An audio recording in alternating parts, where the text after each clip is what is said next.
আসসালামু আলাইকুম। অভিযান নিউজ টিভিতে সকলকে শুভেচ্ছা। শুরুতেই জানিয়ে দিচ্ছি সকালের সংবাদ শিরোনাম। পাবনার ঈশ্বরদীর স্বনামধন্য শিক্ষা প্রতিষ্ঠান সকাল প্রি ক্যাডেট স্কুলে শিক্ষার মান উন্নয়নে করণীয় শীর্ষক অভিভাবক সমাবেশ অনুষ্ঠিত হয়েছে। বৃহস্পতিবার সকালে স্কুল চত্বরে আয়োজিত অনুষ্ঠানে সভাপতিত্ব করেন স্কুলের অধ্যক্ষ মোহাম্মদ হেলালুর রহমান।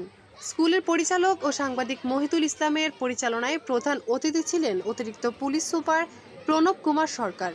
বিশেষ অতিথি হিসেবে উপস্থিত ছিলেন court inspector Mohammad Muminuzzaman, Ishwardi press ক্লাবের সভাপতি আব্দুল মান্নান টিপু সহ স্থানীয় গণ্যমান্য ব্যক্তিরা। সমাবেশে শিক্ষার মান উন্নয়ন ও প্রতিষ্ঠানের সার্বিক উন্নয়ন নিয়ে অভিভাবকরা বিভিন্ন মতামত ও পরামর্শ দেন। এসব পরামর্শ গুরুত্বের সঙ্গে বিবেচনা করে প্রয়োজনীয় পদক্ষেপ নেওয়ার আশ্বাস দেন পরিচালক মহিদুল ইসলাম।